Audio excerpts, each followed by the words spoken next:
You're listening to English with Monty, the podcast about the English language. Today we're talking about 10 more ways to improve your vocabulary.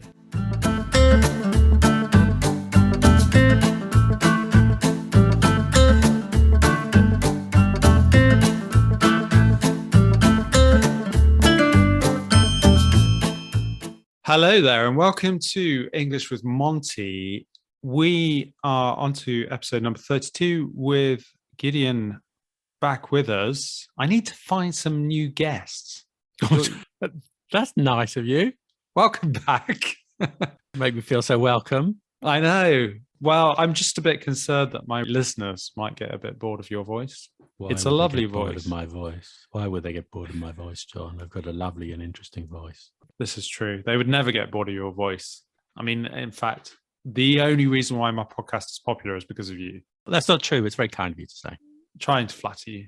So today, what I thought is because I actually released an episode, if you remember, about 10 ways to improve your vocabulary. And it's been very popular. People have really enjoyed it. They've downloaded it quite a lot. So I thought, why don't I do 10 more ways of improving your vocabulary? Yeah, good idea. I thought so. Shall we have a look? I mean, hopefully we're not going to duplicate anything. I've reviewed what we did last time and then thought of 10 new ones. And maybe you can add some others as well. Instead of being 10, it could be 12 or something exciting like that. Yeah. I suppose to some extent, this is related maybe a little bit to writing as well. Yes. I suppose the focus is a little bit more on writing, but obviously you can apply it to speaking too. Definitely. Well, the first one that I was going to look at is actually thinking about what we've just done with your podcast episode, which is talking about the roots of the words. Yes. Why is learning the roots or understanding the roots good?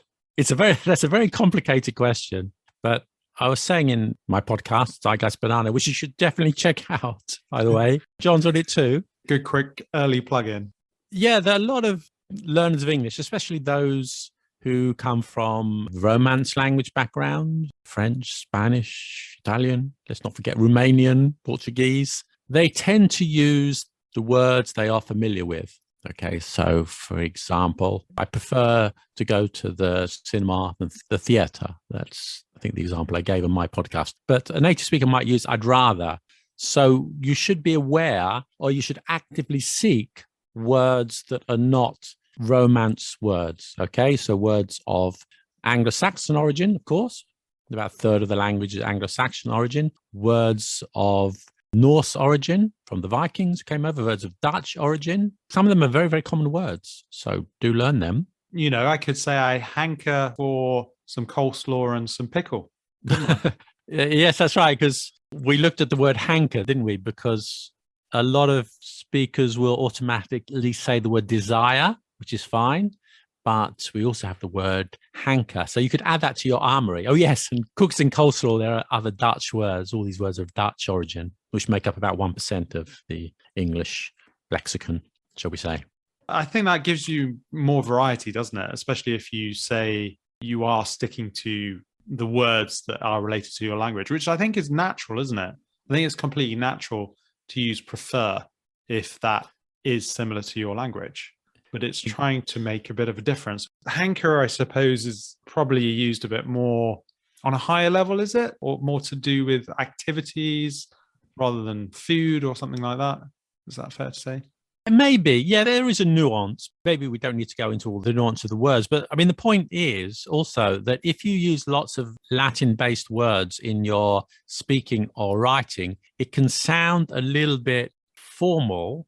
And that's because words of French origin, for example, so many French words in English, are often, not all the time, common French words. I like move and push, but many French words have a higher degree of formality than the English words. So, for example, start, begin, they're English words. Let's start the lesson. But commence, that's a French word and sounds a bit formal.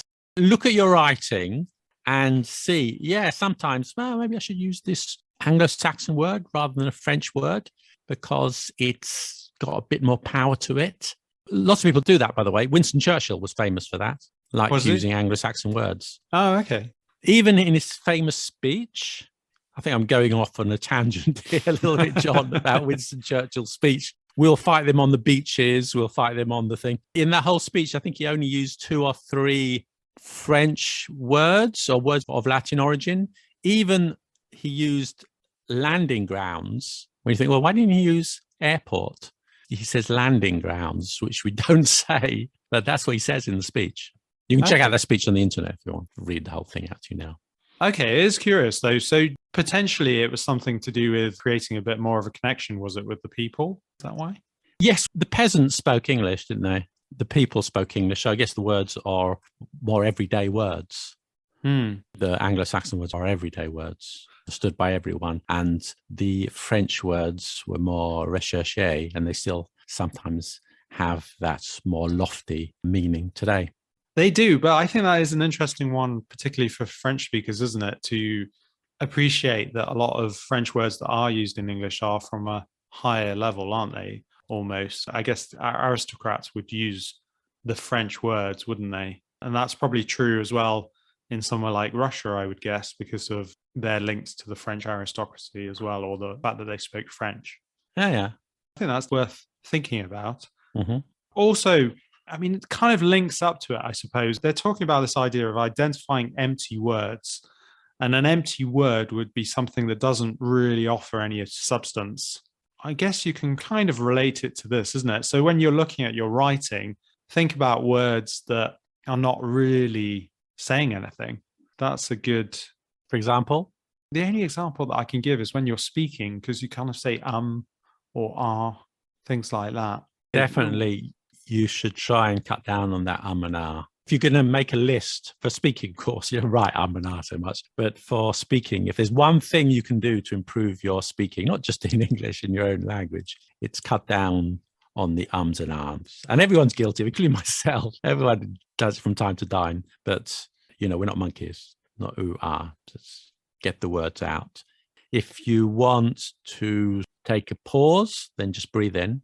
Replace the with an intake of breath. Yes, that's my advice to you. That's good advice. I must say, John, it's actually helped me doing these podcasts, because I went through the first podcasts and both of us had lots of ums and ahs, which I had to take out, I had to edit out. Most of them, not all of them, it was too many. That was a lot of work. But now we do a podcast together and there are very few ums and ahs. We've got better, John. We have got better. I think that's the thing, though, isn't it? Because you're like, okay, I don't want to give myself any work. So you do it on purpose, I think, to some extent. But I think it's also training, isn't it? You see it on TV with TV presenters. Presumably, they don't and ah that much because they're trained themselves to not do that. Exactly. Right? They're trained not to do it. It just becomes a habit, doesn't it, I suppose? Other words that we use too much, but it's not that bad, you know. Well, I just did it unintentionally. You know, you put in words like that. These are filler words, you know, isn't it? Sometimes we just put them in to fill gaps. We do, yeah. And I suppose with writing, we're much less likely, aren't we, to put those things in. But perhaps there are certain words like, I mean, conjunctions. Maybe you always use however, and then you could use although instead. So think about different alternatives to conjunctions, which I think is quite a good thing to That's recommend. An interesting thing. That's an interesting point you bring up, John, because with writing, certain different rules apply. Not to repeat the same words. In spoken English, you can get away with it. You can get away with get. I got up and I got breakfast, and then I got a phone call, then I got a letter, and I got to do this. You can get away with it because that's how we speak naturally. However, in writing, you have to rethink. You have to not repeat the word so often. You have to add variety, make it more interesting to the reader. To some extent in spoken English too, but much, much more in written English. Definitely in written English. I mean, it's very important, isn't it? Because you could also ask for some feedback. I think worth asking for some feedback. And even if your friend is a non-native speaker like yourself, it's probably worth getting some feedback from them, because then they're more likely to pick up repetition that you make or words that you keep on using, that perhaps they look at things slightly differently. I mean, maybe a Dutch person and a French person would have a slightly different viewpoint on how English is put together. Yeah.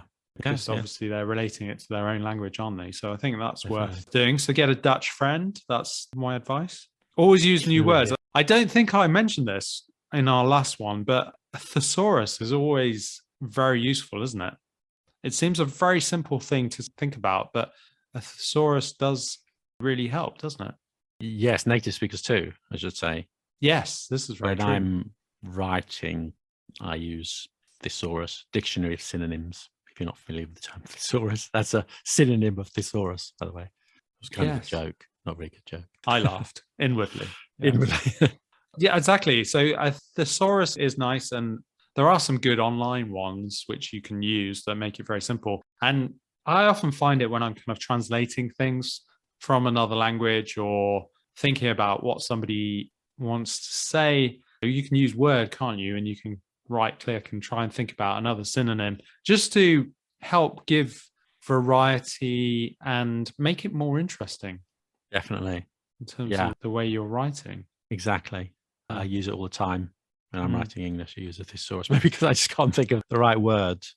It kind of jogs your memory though, doesn't it, as well? It can help your memory to It leads you down a things. different path. You may reconsider what you've written just by, actually that word. But then again, I could rephrase the sentence before and then I could use this. Because I always think there's a better option, isn't there? There's potentially a better option for most of the things that you write.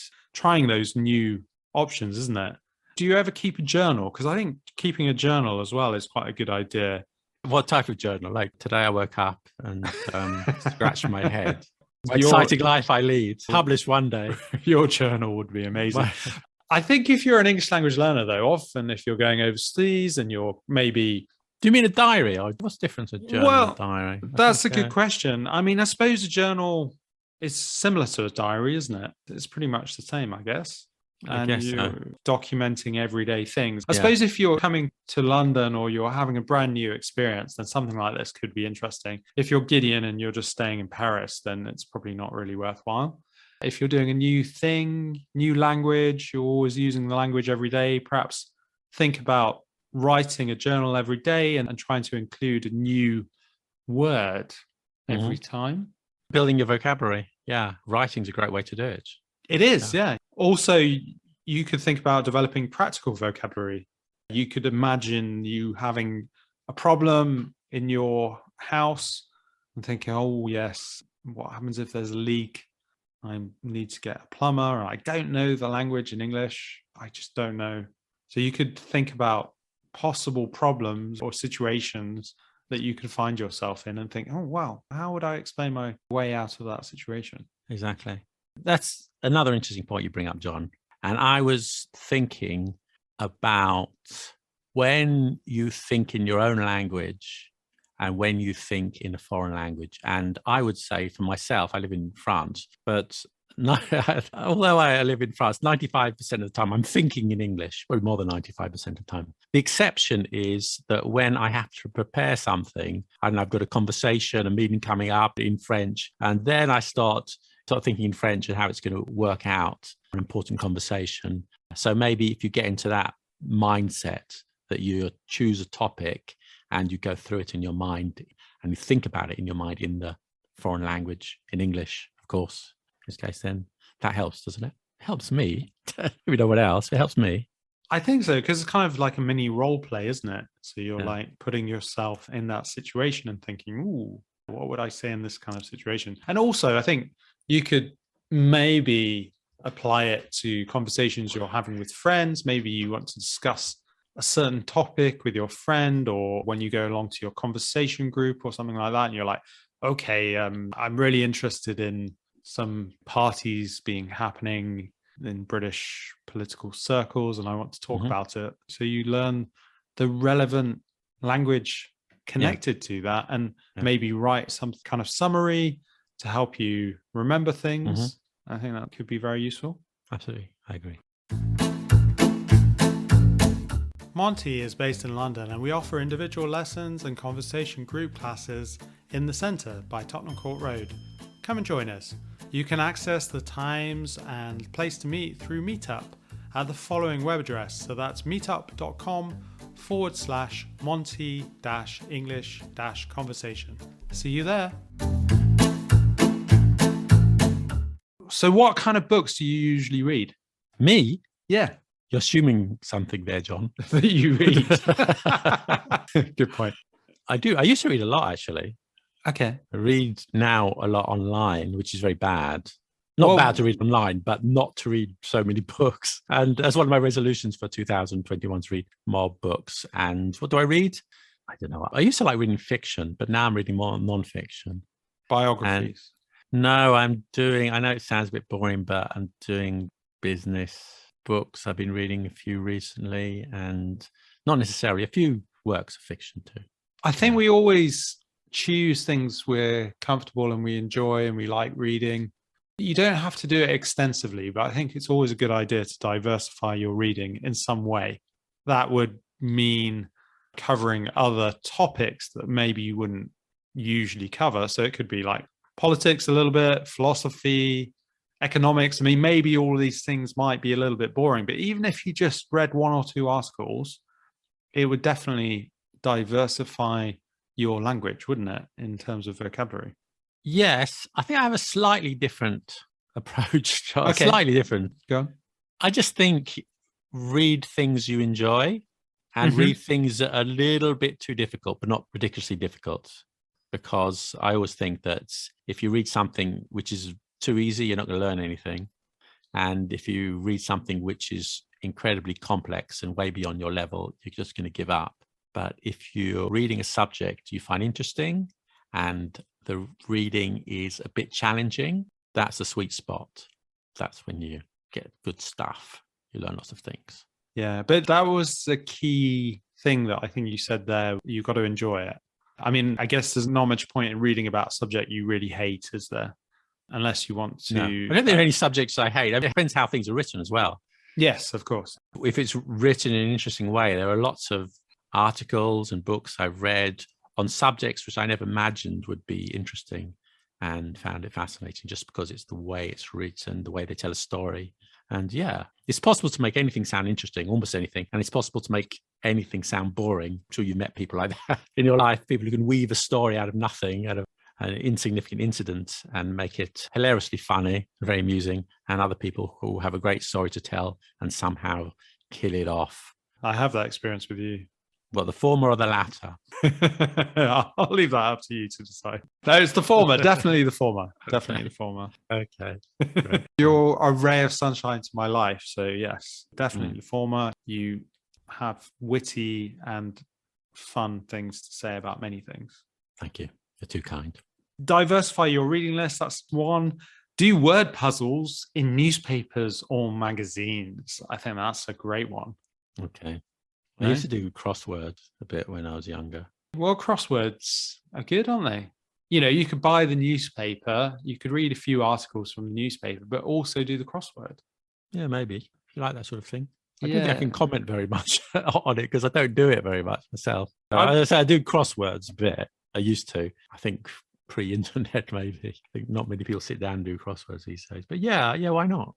I think also you can get those word search books, can't you? I always used to do that in Italy, get the word search books, and you had to find the words inside lots of letters together. That I used to find that quite fun. Again, we have to agree to differ, John. I used to get those as exercises when I went to the class. I said, do this word thing in, was it French or something? Find the words. Because why? Why don't you just tell me what the word is? Why do I have to go through this exercise of seeking the word? Tell me what it is and we can use it in a sentence. But it's good for memory though, isn't it? And also it's a bit more interesting and fun, isn't it? Okay. All right. I'm not a big fan of these. I'm going to have a sip of coffee then, John, while you do your Sudoku. I don't learn much English from Sudoku. Really. But this means you're not going to like my next one. Go on then. What is it? Scrabble? Oh, yeah. No, I like Scrabble. Oh, great. I like Scrabble. Oh, I'm a big fan of Scrabble, yeah. But I'm not sure how much vocabulary you're going to learn from Scrabble. Really? Well, Scrabble lasts, 2 hours, a game of Scrabble? And to be honest, you spend 2 hours reading, you probably learn a lot more than if you spent 2 hours playing Scrabble. But it's great fun, and you have a conversation at the same time. And I'm surely sorry to be so contrarian today, John. I don't know. I played Scrabble. I have even played with students once or twice. But that's more to build a kind of esprit de corps rather than learn new words, I think. But you can learn it from other people, can't you? If they put a big word down and you're like, oh, look, wow. For example, like quixotic, Exactly. Yeah. zeitgeist. Zeitgeist. There you go. Kumquat. Kumquat's a good one. Or anti-establishmentarianism. Is that You won't right? get any points though because there's no Q's or Z's in it, and I'm sure Good they go point. beyond the board. But when you think about it, quixotic is good. It's got Q and an X in it. That's very true. However, is it an important word? Is kumquat? So you learn the word kumquat. Great. So what word did you learn today when you're playing Scrabble? Well, I learned zeitgeist, kumquat, and quixotic. Okay, so maybe not Scrabble, Wow. but there You are spent other 2 games. hours. Pictionaries. It's been 2 hours, and that's what you learned. You're spoiling my Wow. point. You're spoiling my point. But maybe Pictionary. And all these short words, like Scrabble words, like Zo, Z-H-O. Oh, I'm going to use that in conversation. But what does it mean? I'm not really sure. I think some sort of Himalayan animal. What like a type about of yak? What about Pictionary? They really got a big vocabulary. No one Pictionary. knows these words. Pictionary. What about Pictionary? How are you learning words from Pictionary? Because you don't say the word, do you? So you're kind of using. Oh, yeah. No, that's good because you actually have to use sentences and phrases to guess, don't you? You do, yes. Yeah. No, that's good. Yeah. Okay, so Gideon says Scrabble bad and Pictionary good. There are a few chess. Chess. It's not going to help you learn, is it? You learn what a rook is and a bishop. Fantastic. You're supposed to be. I'm not going to invite you back on the show again. Well, you expect me to agree with you all the time, don't you? That's what I pay you for. Yeah, I have to wait for the check. But we do the same job and we agree a lot of the time because we have the same issues with students and we're basically on the same path. But don't take it for granted that I'm going to agree with everything just like that. Yeah. Fine. Go on, carry on. I've been looking for games now because I think I might do this with some of my students in conversation group. There is one called Wordsmithery, which I'm going to try potentially. It's to focus on more difficult words. Okay. I can tell you that I do occasionally play a game in the class, which I quite like, where I'm struggling to find a conversation topic. And these are story dice. Have you ever had them? Have you used those? No, what's that? They're dice. You have like 9 dice and each one has a picture on it. And you throw the dice and however they fall, you have to make a story, a beginning, a middle, and an end using the pictures as a guide. And each person takes their turn to make a sort of chapter of the story, to speak it, not write it. But that's nice. Fun. I like that. I recommend that. Cool. I'll give that a go. Apparently, or Sudoku. That's not going to help with vocabulary, though, is it? You learn the numbers. Really? There's one that you can play between apps, like online. It's called Words with Friends. Yeah. And apparently a lot of the celebrities are getting really into it and it's really addictive. I might try that one. Okay. Anyway, if you like word games, then some are good, some are not, depending on your preference. Let's say that. You could make up your own vocabulary test. It's quite a good thing to do, isn't it? Why would you do that? Because some people like tests. You give your own test to yourself. Well, you could give it to your friend, right? I mean, maybe you could each do a test. Having a friend is good to do these things with, isn't it? Because you can have a bit of fun. And you say a number of assumptions there.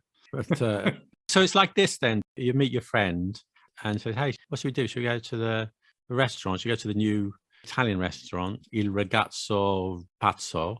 And you say, no. I'm going to give you a vocabulary test. Well, no, I want to go and get some pizza. No. Instead, this is what we're going to do this evening. You're going to lose all your friends, John. The few that you have, the few remaining. Maybe you could go to Il Ragazzo Pazzo with your friend while giving them the vocabulary test. So while you're waiting, they can do that. But why would you give a vocabulary test to your friend? Because it's fun. Okay, we move in different circles. I mean, I suppose it's just given a bit of a challenge. I mean, maybe that's not a good idea, but I think for some people that would be fun. And you could use college preparation tests as well. Yeah, it must be a bundle of laughs around John's place. No, that's true. Okay. They're just ideas. I mean, some people will say they're bad ideas. Well, they're not necessarily bad ideas. It depends what you take from it, isn't it? Mm-hmm. Because I'm thinking they could work. Okay. Give me some of your amazing ideas then, if you're so special. That's not fair. It's your podcast. You're expecting me to input. Yeah. I'm just here to drink coffee and make sarcastic remarks. That's my role. It's my role in life. I think I've already given you my top tips. Important to write even emails and challenge yourself, write new vocabulary that you haven't used before, use a dictionary of synonyms. All the things we've discussed are very good. Yeah, definitely. You come out of your comfort zone when you're writing and do write. You can even use Google Translate. I don't know what you think about that. It's okay to use Google Translate. Before you send off your email, go through it and check it, because it's not always correct. Google Translate. Check it. Improve the vocabulary, improve the words, add an idiom. But I would probably use word reference rather than Google Translate. But I suppose it depends what you're doing. I mean, obviously, if you want to... Yeah, fine.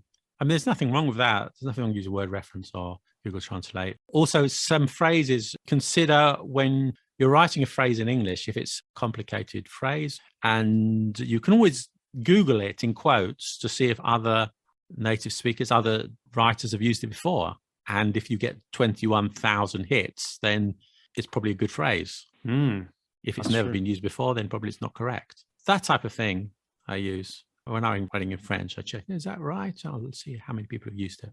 Okay, yeah, that's quite good, isn't it? Yeah, so you've got links, but I think you have to be just active. Don't be lazy when you're writing. Just be active and try and improve each time. And same with reading. It's just the same advice as before. Read things you like, but a little bit challenging. Yeah, bit of variety. And also in speaking, I like to do this, is just when you've learned new words, use them. Even if the conversation is completely artificial, like the word hankering, you learn the word hankering, to strongly desire. You meet your friend at Il Ragazzo Pazzo and you say, I'm hankering for a Hawaiian pizza. So you've used the word in conversation. So of course, that's the best way to get it fixed in your memory, your muscle memory. What's included on the Hawaiian pizza? Well, Italians always have pineapple on pizza, don't they? Right, we're going to have lots of abusive comments from Italians now. Okay. All right. Is that not good? A fried egg and pineapple on a pizza? Well, they're going to destroy us. Pineapple is a big problem. One last one. We're probably up to 11, maybe. Okay. I'd see what you think about this one. Take a writing course. Yeah, sure. That could work, couldn't it? Specific to essay writing or creative writing. If you did that, I think it would be a really big challenge if it's not in your language, right? But do it, obviously, in the native language. And I think you'd find it really tough, but I think it would be very really interesting. And maybe you work with other people as well and you discover new paths together. Yeah. New ways of expression. Good way of making some friends who are interested in writing as well. I think so. The writing course, you're not just going to learn a vocabulary, of course. You could learn the storytelling and lots of other things that I can't think of right now. But new adjectives, things like that. That's it. I think that's everything. Do you want to tell everybody about you? You've kind of already have, but you may as well do it again. Well, I've already mentioned my podcast, Side Guide to Banana. Check it out. John's a regular guest. And also my YouTube channel, Let Them Talk TV. John's on quite a few of the recent videos there, so you can see his lovely face as well as hearing his lovely voice. Indeed, but people should be aware that Gideon's one of the worst teachers. Oh, yeah, yes. That was the last video I made. It's called The Worst Teacher in the World. And it was actually me. I'm actually a mean, nasty person. It's terrible. That's why your business is not going as well as it could be. You need to... I should buck up your sing ideas. my praises a little more, shouldn't I? Should do a contrasting one saying the best teacher ever. Might be a bit boring, though. Yeah, that's the thing. It's not very interesting to read the things like this is the best, but this is the worst. And it piques your curiosity, isn't it? It does, yeah. It's very true. Thank you very much for joining me. It's always a pleasure. We'll be playing a game of Scrabble next time by the looks of it. I do love Scrabble. I love playing it. I'm just sort of saying how many useful words you're going to learn from it. That's my only doubt. Fair enough. It's good to have a critique on that, though. I think that's nice to make the listeners think about it, think about what word games there are. Yeah. Thanks for joining me, Gideon. Have a very, very good day. I hope you're not bombarded by drilling or anything in your flat. Yeah, my neighbours have been drilling all day. Give me a headache. Doing some renovation there. Let's hope they're not doing that. for much longer. Thanks, listeners. You've been listening to English with Monty. If you enjoyed this podcast, then please leave me a donation online via our website. Monty is a small independent company and I do all the editing myself. I would suggest £2.50 to buy me a coffee or £5 for a beer. montyenglish.co.uk. Then just click on the podcast button at the top. You can donate here. Thank you. I appreciate it.